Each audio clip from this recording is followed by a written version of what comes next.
자, 지금부터 우리가 배울 내용은 밀도와 용해도라고 하는 물질의 특성 2라고 하는 곳에서부터 우리가 시작을 할 겁니다. 가보도록 할게요. 자, 가장 먼저 우리가 배우게 될 부분은 밀도라고 하는 부분에 대해서 공부를 해야 되는데, 밀도로 바로 넘어가기 전에 우리는 그 밀도라고 하는 것을 구성하고 있는 첫 번째 부피라고 하는 것부터 살짝 한번 공부를 해보도록 하겠습니다. 자, 우리가 부피라고 하는 것은 사실 수학 쪽에서 가장 많이 다루게 되는 내용 중에 하나일 거예요. 그렇죠? 자, 그래서 이 부피라고 하는 것은요, 그 물질이 혹은 차지하고 있는 그 공간을 이야기하고 있는 거다. 차지하고 있는 공간을 의미하는 것이 바로 부피라고 생각하시면 되겠습니다. 주로 사용하는 단위는 세제곱이 붙어 있는 단위들을 보통 사용을 하고 있죠. 그렇죠? 뭐 세제곱 밀리미터, 세제곱 센티미터, 세제곱 미터. 그래서 우리는 제일 많이 사용하는 거 세제곱 센티미터 하나만 한번 적어 볼게요. 그리고 우유, 콜라, 물 등 그 용량을 따지는 단위가 대부분 무엇을 사용하고 있어요? 밀리리터 혹은 리터라고 하는 단위를 사용하고 있죠.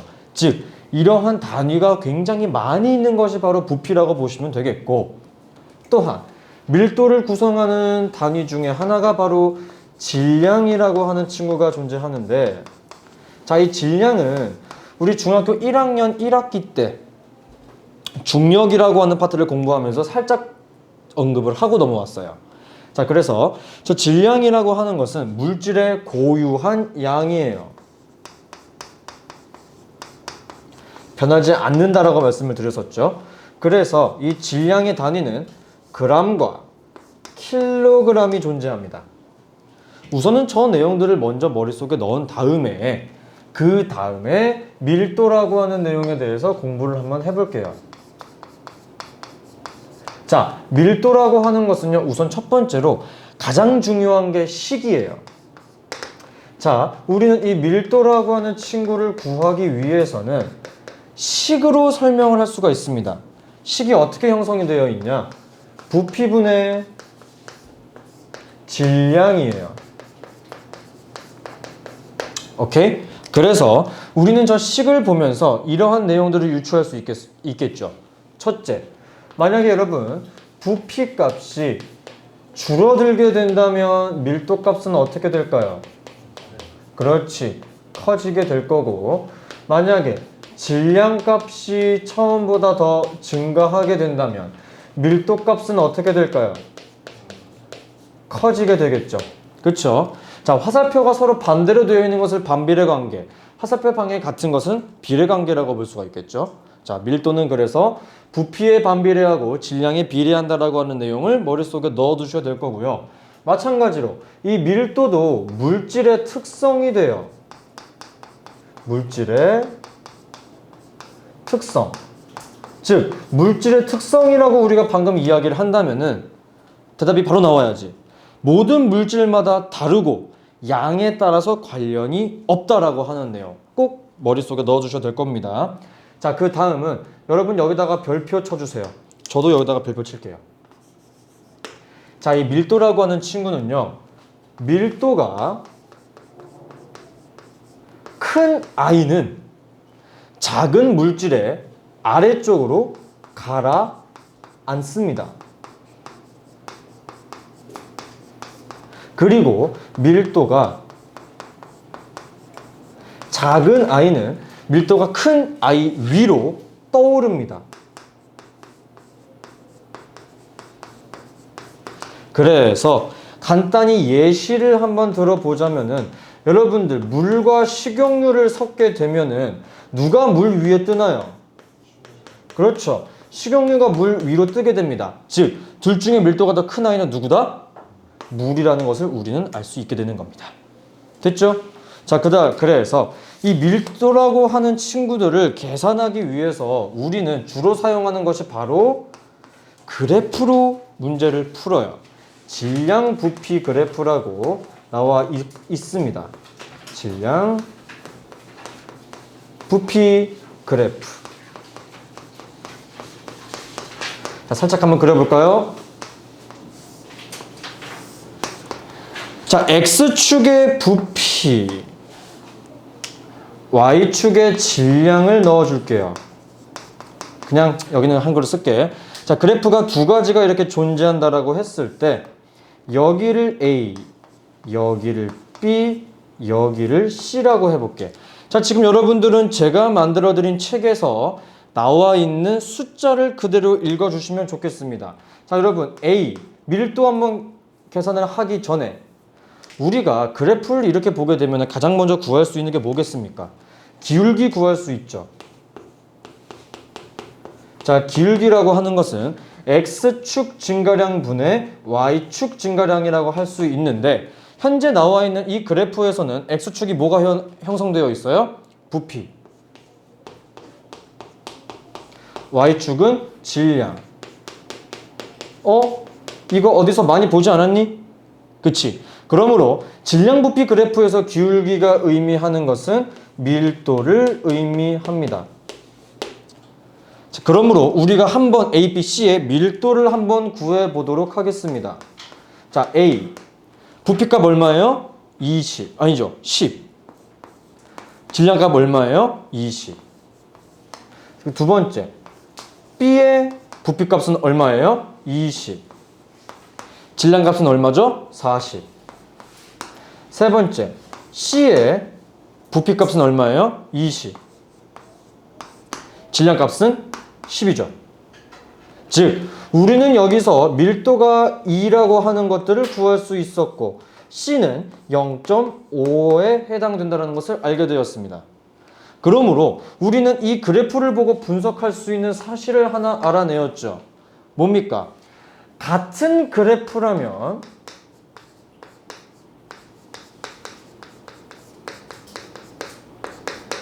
밀도가 모두 어때요? 같죠. 밀도가 같다.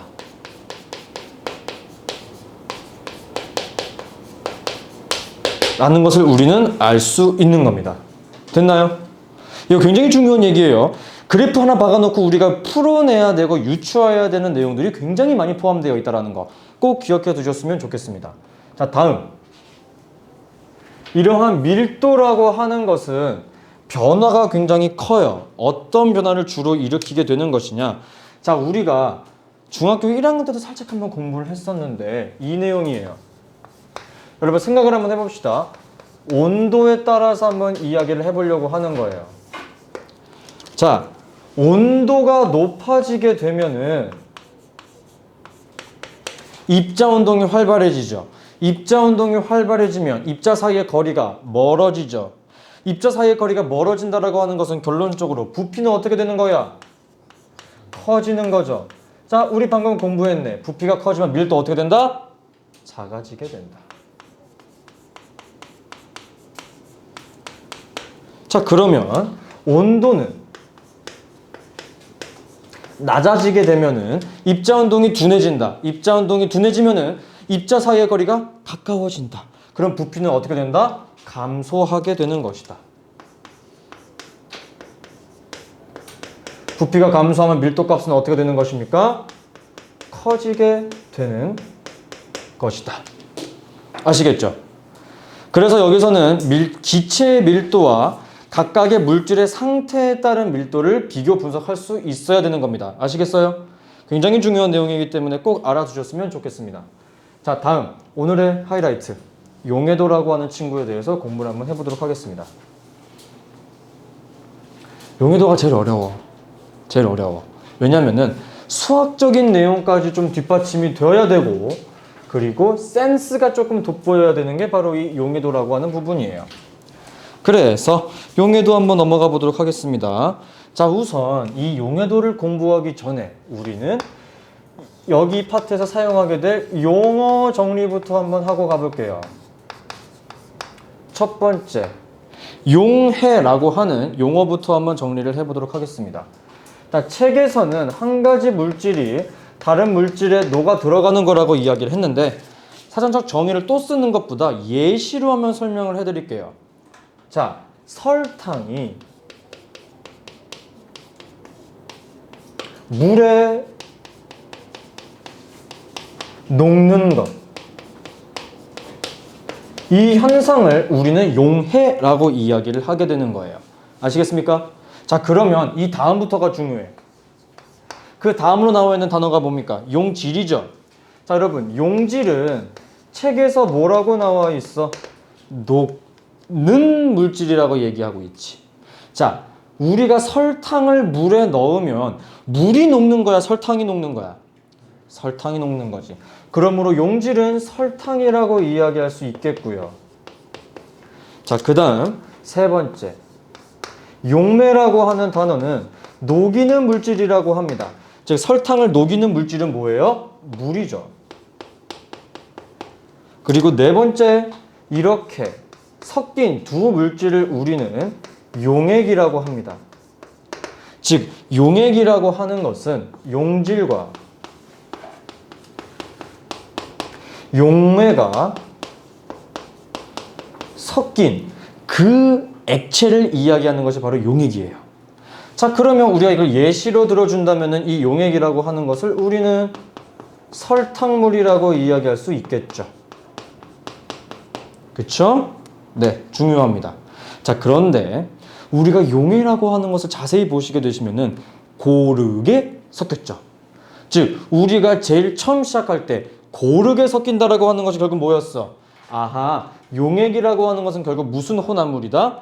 균일 혼합물이다 라고 하는 것을 우리는 머릿속에 넣고 가야 됩니다. 반드시 넣어주세요. 자, 균일 혼합물이라고 하는 것은 뭐야? 맨 위층에 있는 물을 떠먹어도 달아야 되고 중간층도 달아야 되고 가장 아래쪽에 깔려있는 것도 똑같이 달아야 돼. 그치? 이것을 우리가 균일 혼합물이라고 이야기를 하게 되는 겁니다. 오케이. 자, 그 다음으로 나와 있는 용어는 바로 포화용액이에요. 자, 우리가 포화 상태다. 그럼 뭐라고 얘기할 수 있어? 더 이상 수용할 수 없는 상태라고 이야기하는 거지. 그러면 포화용액이라고 하는 것은 용매가 최대인 것이 아니고 더 이상 녹을 수가 없는 거야. 무엇이 녹아야 되는 거야? 용질이 녹을 수 없는 거겠지. 그러므로 포화용액은 용질이 최대로 녹아 있는 상태를 이야기하는 겁니다. 아시겠죠? 오케이. 자, 그럼 여러분, 불포화 상태라고 하는 것은 뭘까요? 포화 상태가 아닌 거죠. 즉, 용질이 더 녹을 수 있다.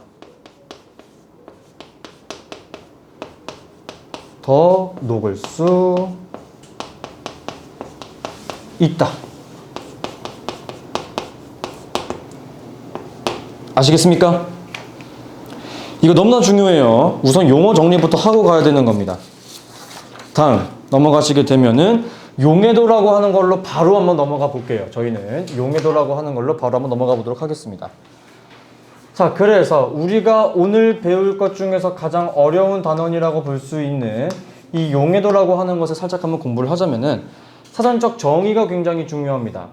첫째, 기준점부터 잡아야 되는 거야. 자, 용매가 몇 g이라니? 100g 기준이라고 하고 있죠. 자, 그런데 우리가 아무리 용매라고 한다 한들 지금 중학교 2학년 수준에서는 이 용매는 대부분 물일 거예요. 알아주셨으면 좋겠고, 용매 100g에 용질이 최대로 녹을 수 있는 그게 몇 g인지를 물어보는 게 바로 용해도입니다. 아시겠습니까?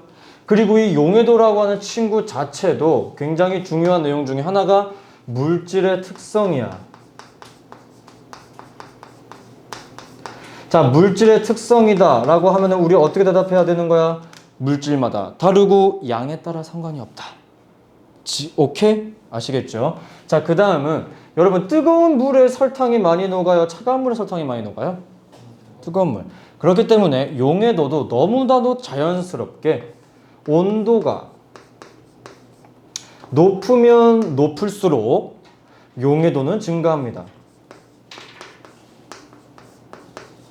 용해도는 증가한다.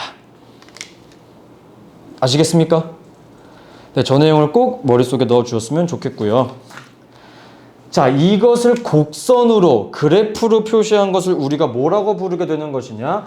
용해도 곡선이라고 합니다. 그 용해도 곡선에 대해서 살짝 한번 그림을 그려보자면은 여기다가 포화 상태, 불포화 상태를 표시가 가능해요. 이 그래프 위에. 이렇게 그래프가 보통 형성이 되어 있거든요. 이 그래프의 오른쪽으로 가게 되면 아직은 더 녹을 수 있는 불포화 상태야. 그리고 이 그래프 위에 있는 모든 점들은 다 포화 상태야. 그리고 이 그래프보다 왼쪽으로 가게 되면은 원래 녹을 수 있는 양보다 더 많이 녹아 있는 과포화 상태라고 이야기를 할 수가 있어요. 됐습니까? 네.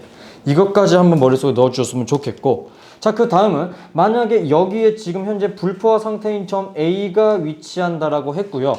X축을 온도, Y축을 용해도라고 한번 해볼게요. 즉, 불포화 상태인 이 A점을 우리가 그래프 위의 점으로, 즉, 불포화 상태에서 포화 상태로 한번 만들어 볼 거야. 어떻게 만들 수 있겠습니까? 첫 번째, 위로 올리면 되겠죠. 그쵸? 그 다음, 왼쪽으로 이동시키면 되겠죠. 자, 그럼 질문. 위로 올리는 빨간색으로 색칠한 이 경우는 온도는 가만히 유지가 된 상태에서 위로 올라갔죠. 즉, 용해도가 증가한 거야. 즉, 용해도가 증가했다라고 하는 것은 우리가 어떻게 이해할 수 있는 것이냐? 설탕을 더 넣은 거야. 즉, 용지를 추가했다. 시험 문제 나와요. 불포화 상태인 용액을 포화 상태로 만드는 방법. 첫 번째, 용지를 추가한다. 혹은 두 번째, 파란색으로 표시한 거 잘 볼게요.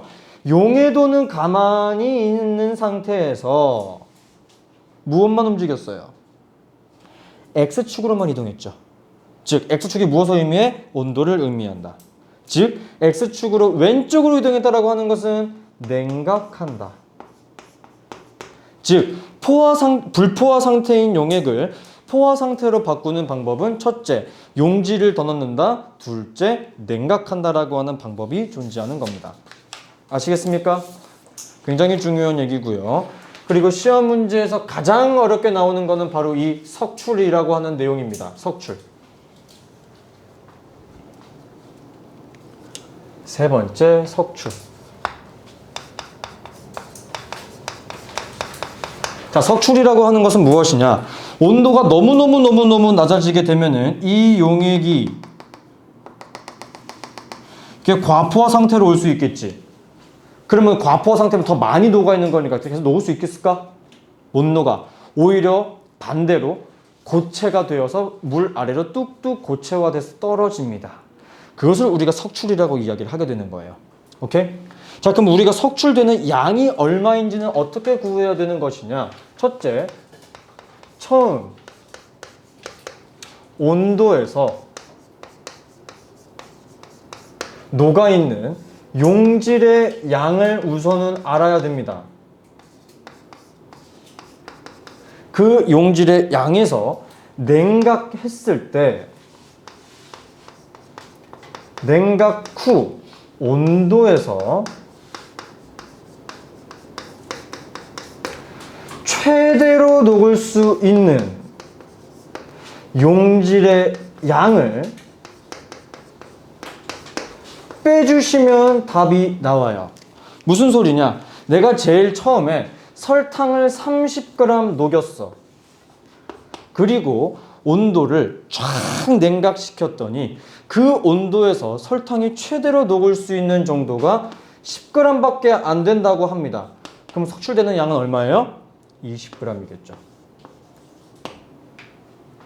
오케이? 이게 바로 석출입니다. 그런데 이 석출 문제가 어려운 이유가 무엇이냐? 지금 아까부터 계속 얘기하고 있는 게 용매가 몇 그램 기준이야? 100g. 그런데 이 친구를 갑자기 물을 50g에 녹인대요. 그럼 여러분 용해도는 어떻게 되겠어요? 용해도는 어떻게 될까? 물 100g 기준이었는데 물 50g으로 줄어들게 되면 용해도 어떻게 되겠어? 절반으로 뚝 줄어듭니다. 그러면 여러분들은 이 Y축에 나와 있는 용해도에서 2분의 1을 한 값을 빼줘야 되는 거야. 알았어? 알겠지? 내가 가지고 있는 물의 양이 50g이면 이 그래프도 50g에 해당하는 그래프로 바꿔줘야 될 거 아니야. 오케이? 그래서 여기 있는 숫자를 전부 다 2분의 1 시켜버리면 되는 거예요. 오케이? 그럼 반대로 물이 200g이라면 용해도는 어떻게 해줘야 되는 거예요? 곱하기 2 해줘야 되는 거겠지. 왜? 지금 당장 박혀있는 이 그래프는 용매가 100g 기준이야. 즉 물이 100g 기준에 해당되는 그람수란 말이야. 근데 내가 가지고 있는 거는 물이 200g 기준이야. 그렇다고 내가 가지고 있는 걸 버릴 거야? 그러지는 않아도 돼. 그냥 나와 있는 이 숫자에다가 물이 200g이면 용도도 2배로 증가하는 겁니다. 그래서 그냥 곱하기 2만 해주시게 되면은 계산이 가능한 거예요. 아시겠죠? 이거 정확히 생각할 수 있어야 되는 거예요. 정말 중요한 내용입니다, 이거. 자, 마지막으로는 기체의 용해도야. 기체의 용해도는 할 거 없어, 얘들아. 우리 차가운 콜라에 탄산이 많아, 뜨거운 콜라에 탄산이 많아. 그렇지. 기체의 용해도. 잘했습니다. 바로 그거예요. 온도는 낮을수록 용해도가 올라가고요. 자, 먹다 남은 콜라를 뚜껑을 닫아서 보관해야 돼? 열어서 보관해야 돼? 닫아서. 즉, 그 이유는 압력이라고. P가 압력이에요. 압력이 높으면 높을수록 기체의 용해도는 증가하기 때문에 가능한 현상입니다. 됐나요? 자, 여기까지 나가면 진도는 모두 마무리가 되었고요. 문제 한번 풀어봅시다.